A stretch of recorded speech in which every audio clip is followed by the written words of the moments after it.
अस्सलाम वालेकुम viewers, lecture number 43 MS word 2007। आज के इस ट्यूटोरियल में हमने देखना है कि कैश मेमो जो है वो क्या होता है, कैश मेमो को किस तरीके से बनाया जाता है, इसकी ज़रूरत क्यों पड़ती है। कैश मेमो है, इसको नाम दिया जा सकता है इनवॉइस शीट का, या फिर इसके अलावा इसको बिल बुक भी कहा जा सकता है। तो इसकी ज़रूरत हमें क्यों पड़ती है? कोई भी शॉप है, कोई भी बंदा बिजनेस कर रहा है तो उसके लिए रिकॉर्ड रखने के लिए एक चीज़ की ज़रूरत पड़ती है जिसको कैश मेमो बोलते हैं। या फिर ऐसा होता है कि गवर्नमेंट के एम्प्लॉयज़ हैं, जब वो कोई चीज़ खरीदते हैं, प्राइवेट सेक्टर में भी ऐसा होता है कि जब कॉलेज के साल के एंड पर जो ऑडिट होता है तो उसमें ये चीज़ें चेक होती हैं, तो चेक एंड बैलेंस रखने के लिए फिर कैश मेमो से हेल्प ली जाती है। कोई भी बंदा कोई चीज़ खरीदेगा तो उसके लिए जो है इसका रिकॉर्ड मेंटेन करने के लिए कैश मेमो होते हैं।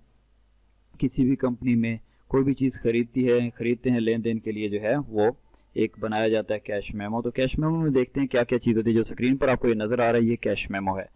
तो इस पर अगर गौर करें टॉप पर तो लेफ्ट साइड पर आपको नज़र आ रहा होगा स्टैंडर्ड लोगो।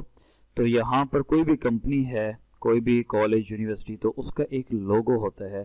तो वो इधर लोगो की जगह बनाए गए, यहाँ लोगो एडजस्ट कर सकते हैं। ये सिर्फ सेक्शन इसलिए बनाया गया ताकि वाज़ेह हो सके कि ये एरिया है, यहाँ पर लोगो हम जो है लगाते हैं। उसके बाद कंपनी का कोई नाम होगा, कंपनी का नाम जो है यहाँ लिख सकते हैं। कंपनी के नाम के बाद उस कंपनी का कोई एड्रेस होगा या फिर कॉन्टैक्ट नंबर होगा कंपनी का, वो इधर लिख दिया जाएगा।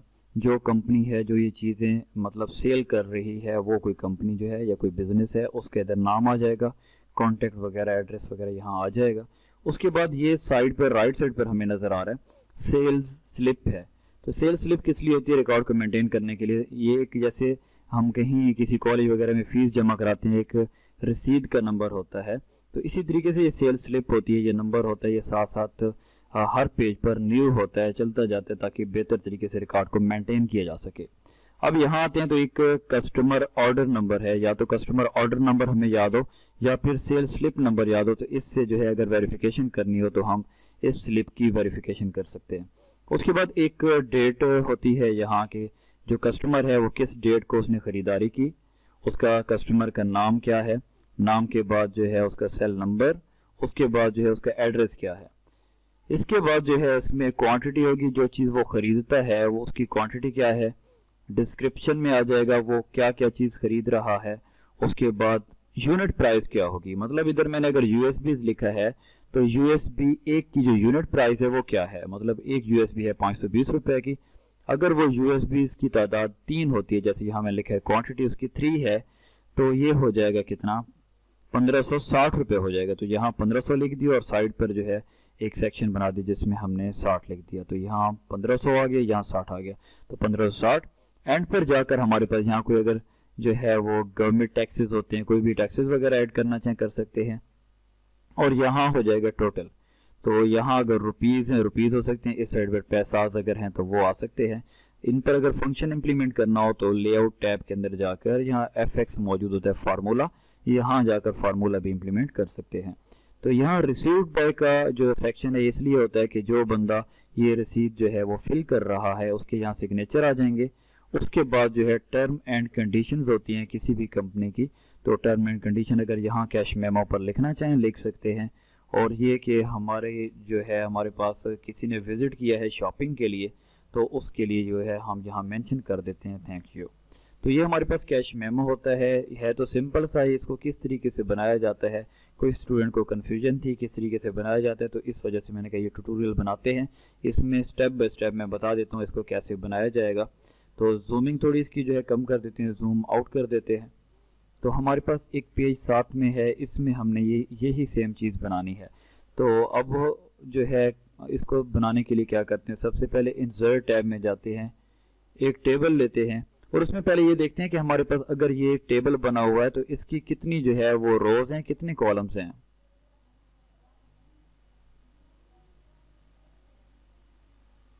ये हमारे पास 16 और ये 2 18 जो है वो रोज हैं, और इसके कॉलम जो हैं हमारे पास कितने हैं, 5 कॉलम्स हैं। तो हम यहाँ लेते हैं रोज एंड कॉलम, इंसर्ट टेबल्स। तो हमारे पास कॉलम 5 हैं और रोज जो है वो कितनी है, 18। तो यहाँ 18 और जो है 5 को हमने यहाँ एंटर किया।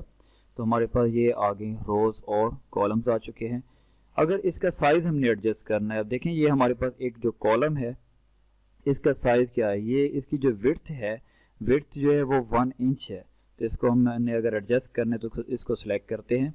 सिलेक्ट करने के बाद लेआउट में जाते हैं और जो हमारे पास कॉलम है, कॉलम की क्या करते हैं, विड्थ कंट्रोल करते हैं। यहाँ कॉलम की विड्थ हम कर देते हैं 1 इंचेस। ये 1 इंचेस हो गया और ये हमारे पास जो इसकी विड्थ है कॉलम की ये है 3.5।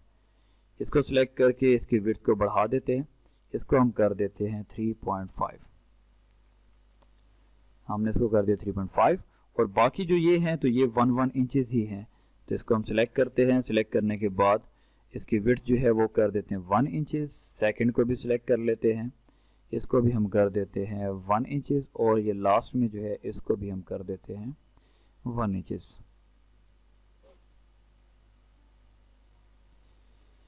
ये हमारे पास एक टेबल हो गया। इसकी एडजस्टमेंट करेंगे, कहाँ इधर उधर मूव कराना हो मूव करा सकते हैं। अब जो है हमारे पास इसका थोड़ा साइज़ जो है वो एडजस्ट करते हैं। अगर हम देखें कि हमारे पास जो एक रो है इसकी हाइट कितनी है, तो ये 0.4 है। तो हम इसको सिलेक्ट कर लेते हैं, 0.4 इसकी जो है हाइट कर लेते हैं। ये हमारे पास 0.4 हो गई। तो ये हमारे पास आ चुका है। उसके बाद हमने इसमें जो लिखा हुआ है वो मेंशन भी करना है। जैसे यहाँ हमारे पास क्या है, क्वांटिटी है, मेंशन कर देते हैं क्वांटिटी। क्वांटिटी के बाद जो है इसकी डिस्क्रिप्शन, डिस्क्रिप्शन के बाद जो है वो इसमें थर्ड चीज़ जो है वो प्राइस है। प्राइस के बाद फिर इसमें क्या है, अमाउंट है। अब इसका साइज़ वगैरह एडजस्ट करना है। इसका साइज़ देखिए हम देते हैं, इम्प्लीमेंट इस पर करेंगे, सिलेक्ट करेंगे इसको। इसका साइज़ जो है वो कर देते हैं हम 16 तक ले जाते हैं। 16 पॉइंट हो गया। अब अगर इसको हम थोड़ा बोल्ड करना चाहें बोल्ड कर सकते हैं, यहाँ से कंट्रोल B कर दें या बोल्ड कर दिया। इसको सेंटर में लाना चाहें तो सेंटर में ला सकते हैं, सेंटर कर दिया। इसको थोड़ा ऊपर से स्पेस देना चाहें तो पेज लेआउट में जाएंगे और यहाँ से हमने स्पेसिंग देखनी है बिफोर, थोड़ी स्पेस हमने दे दी। अब क्या करना है कि ये बोल्ड भी हो गया। उसके बाद अगर इसका हम फॉन्ट फेस चेंज करना चाहें, फॉन्ट फेस चेंज कर सकते हैं, जैसे टाइम न्यू रोमन कर देते हैं, ये आ गया। अब अमाउंट वाला हमारे पास जो एक सेल है, ये इसको दो सेल्स इनको इकट्ठा मर्ज करना है। तो हम लेआउट में आएंगे और यहाँ से कर देंगे मर्ज सेल्स। तो ये हमारे पास मर्ज हो गया ये। अब ये जो लाइन हमें नज़र आ रही है ये डॉटेड है। ये डॉटेड लाइन किस तरीके से बनानी है, तो हम डिज़ाइन का ऊपर टैब नज़र आ रहा है, इसमें जाएंगे और क्लिक कर देंगे ड्रा टेबल पे। तो ये एक हमारे पास पेंसिल सी बनकर आ गई। ये लाइन तो लगेगी लेकिन इसका स्टाइल यहाँ से चेंज करना होगा। तो इसका स्टाइल हम कर देते हैं, यहाँ से कोई भी डॉटेड करना हो कर सकते हैं। तो इसके ऊपर हम इसको जो है जैसे ही फेरेंगे तो क्या होगा कि हमारे पास ये डॉटेड लाइन आ चुकी है। तो ये हमारे पास बन चुका। उसके बाद हमने क्या करना है कि ये यहाँ तक तो ठीक है, एंड पर जो है हमें क्या करना है कि ये वाले जो सेल्स यहाँ तक हैं, ये वाले, इसमें फ़र्क थोड़ा ये है, एक ये आ रहा है हमारे पास कॉलम, एक ये आ रहा है। जो थर्ड ये कॉलम है तो इसको क्या कर दिया, मर्ज कर दिया। लेकिन मर्ज से पहले क्या करते हैं, पहले यहाँ एक अलग से कॉलम बनाते हैं। ड्रा टेबल में जाते हैं, यहाँ क्लिक करके ये हमारे पास ये आ गया। इसको थोड़ा स्टाइल चेंज कर लेते हैं, ये सिंपल यहाँ तक ये आ गया। अब अरेज़र की मदद से हम ऊपर वाले इस सेक्शन को मिटा देते हैं, एस्केप से इसको कैंसिल करते हैं। अब क्या करेंगे कि हमने क्या करना है, मर्ज करना है। जो ये दो सेल्स हैं इनको हम क्या करेंगे, मर्ज कर देंगे। मर्ज सेल्स, इसको भी हम सिलेक्ट करके कर देंगे मर्ज सेल्स, ये हो गए। उसके बाद जो है हमने क्या करना है, ये जो एरिया है इसको हमने सिलेक्ट करके क्या कर देना है, इसको भी मर्ज कर देना है।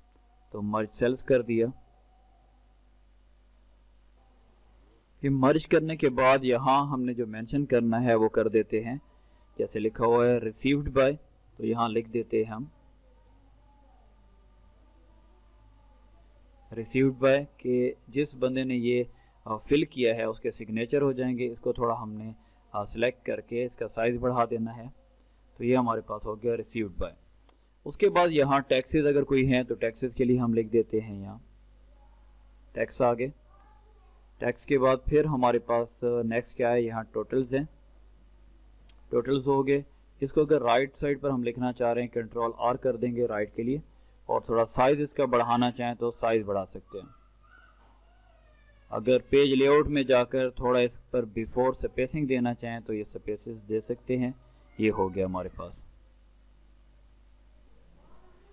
इसके बाद जो है इसको थोड़ा मजीद अगर बोल्ड करना है, जैसे रिसीव्ड बाय लिखा है इसको तो बोल्ड कर दें, कंट्रोल बी कर दें, इसकी शॉर्ट की है, या फिर बोल्ड पे क्लिक कर दें, बोल्ड हो गया।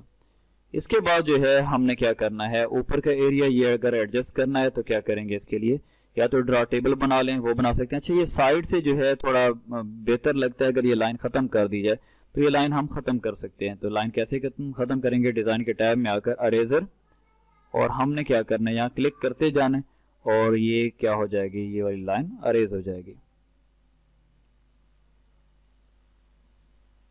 अरेजर की मदद से ये लाइन जो है साइडों से अरेज हो चुकी है। इसको अरेज करने के बाद ऊपर का सेक्शन जो है उसकी बात करते हैं। फिर बॉटम में तो ये कि मुख्तलिफ तरीके हो सकते हैं कि आप जो है शेप्स के थ्रू वर्क करना चाह रहे हैं या टेबल के थ्रू बात करना चाह रहे हैं तो वो कर सकते हैं आप। तो ये सारा हमने अरेज कर लिया। एस्केप की मदद से जो है, एस्केप की मदद से इसको कैंसिल कर देंगे। उसके बाद जो ऊपर का सेक्शन है उसमें हम क्या करेंगे, इंसर्ट में जाकर ड्रा टेबल पे क्लिक करेंगे, और यहाँ अब ये वाली चीज़ हमने बनानी है यहाँ। तो आप क्या करते हैं, यहाँ से ये एरिया सेलेक्ट करते हैं यहाँ तक जितना एरिया हमें ये चाहिए। ये हो गया हमारे पास, लेकिन फिक्स उसी जितना ही बनाना होगा जितना ये है हमारे पास। जैसे यहाँ से लेकर हमने यहाँ तक बनाना है। ये इसको मूव कराना है तो ऊपर को मूव करा सकते हैं ताकि ये नीचे वाला जो है वो डिस्टर्ब ना हो। दोबारा ड्रा करते हैं इसको।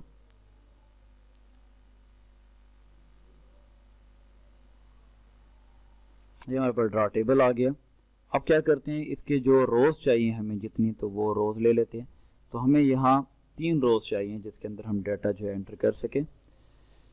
और अगर ये मज़ीद इनकी डिवीज़न करनी हो तो हम डिवीज़न भी कर सकते हैं। जैसे यहाँ से डेट और सेल नंबर के लिए जगह चाहिए तो यहाँ क्लिक कर लेते हैं हम। ये मज़ीद एरिया डेट के लिए और सेल के लिए आ चुका है। उसके बाद जो है नीचे को अगर एरिया हम एडजस्ट करना चाहें उसकी भी बात करते हैं। पहले इसकी फिलिंग कर लेते हैं कि यहाँ हमने लिख दिया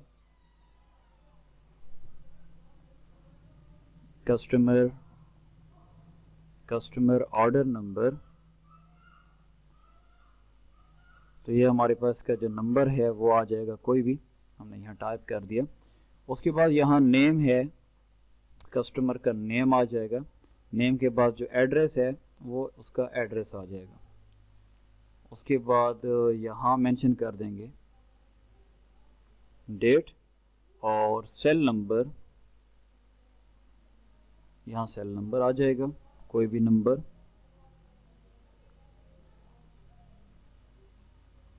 ये आ गया। अब इसका साइज़ थोड़ा जो है वो बढ़ाना है तो साइज़ बढ़ा लेते हैं ताकि इजीली इसको देखा जा सके, प्रिंट करना हो प्रिंट भी किया जा सके।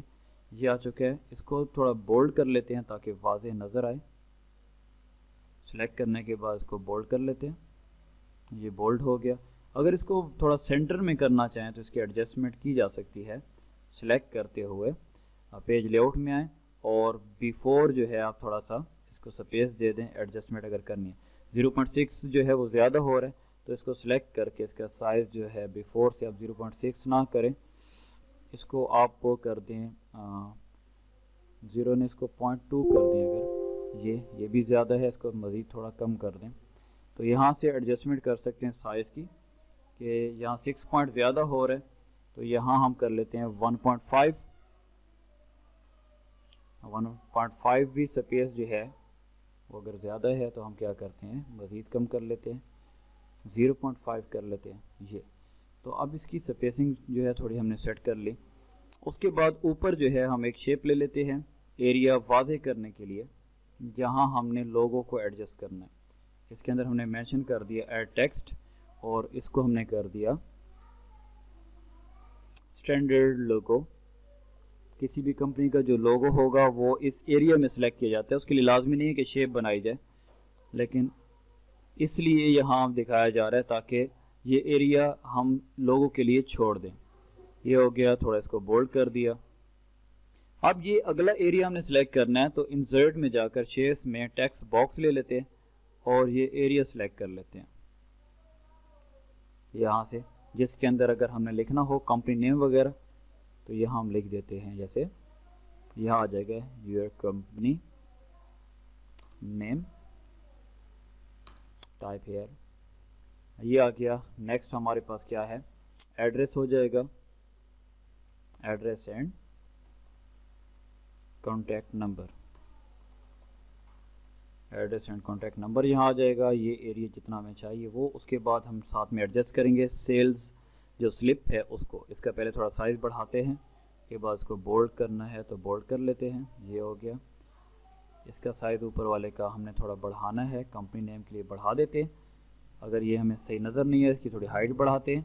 हाइट बढ़ाने के बाद फॉर्मेट में जाकर इसकी जो आउटलाइन है उसको ख़त्म कर देते हैं, नो आउटलाइन हो गया। और इसकी फिलिंग भी ख़त्म करते हैं, शेप फिल हमने कर दिया, नो फिल। उसके बाद हमने क्या कर दिया, इसका साइज़ थोड़ा कम कर दिया।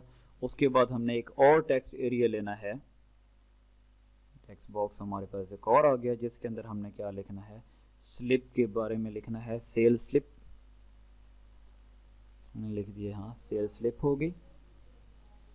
सेल स्लिप को हमने यहाँ से सिलेक्ट किया, इसका थोड़ा साइज़ बढ़ाना है, साइज़ बढ़ा दें। थोड़ा इसको बोल्ड करना है, बोल्ड कर दें, सेंटर में लाना है, सेंटर में ले जाए। तो एक हमारे पास ये एरिया आ चुका है ये। इसके बाद अगर हम इसको नेक्स्ट कर दें एंटर, तो इसके नीचे जो नंबर होगा वो हमारे पास कोई भी नंबर आ जाएगा। इन दोनों के दरमियान में स्पेस को कंट्रोल करना है, तो हम क्या करेंगे, लाइन स्पेसिंग है यहाँ से 1 कर दें। अगर मज़ीद एडजस्टमेंट करनी है, पेज लेआउट में जाकर आफ्टर वाला स्पेस जो है या तो 0 कर दें, क्लोज हो जाएंगे। तो इसका कलर चेंज करना है ताकि वाजे हो, तो यहाँ से हम कलर चेंज कर सकते हैं। ये आ गया, इसको थोड़ा बोल्ड करना है, बोल्ड हो गया। आउटलाइन अगर हमने ख़त्म करनी है तो हम शेप आउटलाइन में गए, नो आउटलाइन कर दिया। अब हमारे पास सेल स्लिप है, अगर इसके ऊपर हम शेड देना चाहें तो शेड दे सकते हैं। तो यहाँ से कोई भी शेड आप देना चाहें यहाँ से आप दे सकते हैं। जैसे वहाँ हम थोड़ा हल्का सा दिया हमने ग्रे कलर लाइट सा, ये आ गया। तो ये हमने एडजस्टमेंट कर ली। उसके बाद हमारे पास नेक्स्ट क्या है, डेट भी आ गए, सेल नंबर वगैरह। एंड पर हमारे पास क्या होता है, टर्म एंड कंडीशन। इसके लिए भी हम क्या करेंगे, शेप्स में जाएंगे और एक जो है टेक्स्ट बॉक्स लेंगे और एरिया सेलेक्ट कर लेंगे कि इस एरिया के अंदर अगर लिखने हों तो टर्म्स एंड कंडीशंस को लिखा जा सकता है। तो इसको हम लिखते हैं terms and conditions. Terms and conditions आ गई, इसको हम सिलेक्ट करते हैं। सिलेक्ट करने के बाद अगर इसको थोड़ा साइज़ ग्रो करना है, साइज़ ग्रो करते हैं, बोल्ड करना है, बोल्ड कर देते हैं, control U for underline, underline कर लेते हैं। उसके बाद अगर नेक्स्ट हमें इसमें बुलेट्स चाहिए तो हम बुलेट्स की बात कर लेते हैं। इसमें बुलेट्स पे क्लिक करते हैं, जो हमें बुलेट चाहिए यहाँ क्लिक करेंगे, ये बुलेट आ जाएगा। इस बुलेट की एडजस्टमेंट करनी है तो रूलर पर हमें नज़र आ रहा होता है, इसकी मदद से इसको हम एडजस्ट कर सकते हैं, थोड़ा साइड पर करना चाहें कर सकते हैं। एक हमारे पास ये बुलेट आ चुका है, एंटर करेंगे तो ये तरतीब के साथ चलते जाएंगे, इसमें कुछ लिखेंगे और अगर मज़ीद टर्म एंड कंडीशन देनी हो तो हम यूज़ कर सकते हैं। हमारे पास ये एरिया हो गया। इसकी आउटलाइन भी ख़त्म करना चाहते हैं, शेप आउटलाइन में जाकर नो आउटलाइन। और उसके बाद एक और एरिया लेंगे, वो किसके लिए, जिसमें हमने लिखना है थैंक यू, जिसमें लिखना है। तो ये हमने इसको एरिया सेलेक्ट किया जिसके अंदर हम लिखेंगे, पहले हमने यहाँ लिखा थैंक यू, और लिखने के बाद हमने क्या करना है, इस पर इम्प्लीमेंट करना है। ये जो मुख्तलिफ फेसेस हैं उनमें सेलेक्ट करके, तो ये इसमें मौजूद होते हैं, आप इसमें फेस देख सकते हैं। इसमें इसका नाम दिया हुआ है, सीग स्क्रिप्ट है, इसको यूज़ किया जा सकता है। अगर इसी को मैं इम्प्लीमेंट करना चाहता हूँ यहाँ, तो फॉर्मेट पेंटर यूज़ करता हूँ और ये हमारे पास लिखा हुआ आ जाता है। इसकी आउटलाइन ख़त्म करनी है, इसको सेंटर में करना है, सेंटर में कर देते हैं। इसकी आउटलाइन ख़त्म करनी है तो शेप आउटलाइन में जाकर हम कर देते हैं नो आउटलाइन, ये हो गया। तो ये हमारे पास जो है एक कैश मेमो जो है वो तैयार हो चुका है। अब इसमें इसको आप प्रिंट निकाल कर पेन की मदद से फिलिंग करना चाहें, पेन की मदद से फिलिंग भी कर सकते हैं। अगर आप इसी वर्ड में रहते हो कुछ लिखना चाहें, जैसे मैंने वहाँ लिखा है, यहाँ भी अगर आप लिखना चाहें लिख सकते हैं, क्वांटिटी, डिस्क्रिप्शंस वगैरह। और जब बिल ये बन जाए तो आप कमांड प्रिंट की देकर प्रिंट निकाल सकते हैं। तो ये हमारे पास एक सिंपल सा कैश मेमो था, स्टेप बाय स्टेप आपको बता दिया। कहीं से आपको समझ ना आए तो आप क्वेश्चन कर सकते हैं। तो आप घर बैठ के ये बनाना चाहें तो कैश मेमो बना सकते हैं, और इसको अपने बिजनेस पर्पज़ के लिए यूज़ करना चाहें यूज़ भी कर सकते हैं, क्योंकि रिकॉर्ड को हैंडल करना बहुत आसान हो जाता है। तो इसमें अच्छा ये एक चीज़ नज़र आ रही है, जो इधर से डेट की लाइन ख़त्म हो रही है, तो ये किस वजह से आ रहा है, इसकी फॉर्मेट में जाकर शेप फिल जो है उसको ख़त्म कर देते हैं, नो फिल कर देते हैं। तो अब हमें ये लाइन क्लियर आ रही है, तो शेप फिलिंग हमने यहाँ से ख़त्म कर देनी है। तो सेम इसी जैसा हम अगर कैश मेमो बनाना चाहें तो हम बना सकते हैं और उसको बेहतरीन तरीके से यूज़ कर सकते हैं। उम्मीद करता हूँ आपको ये जो है वीडियो जो है समझ आई होगी, क्लियर होगी। अगर कहीं से क्वेश्चन करना हो आप क्वेश्चन कर सकते हैं।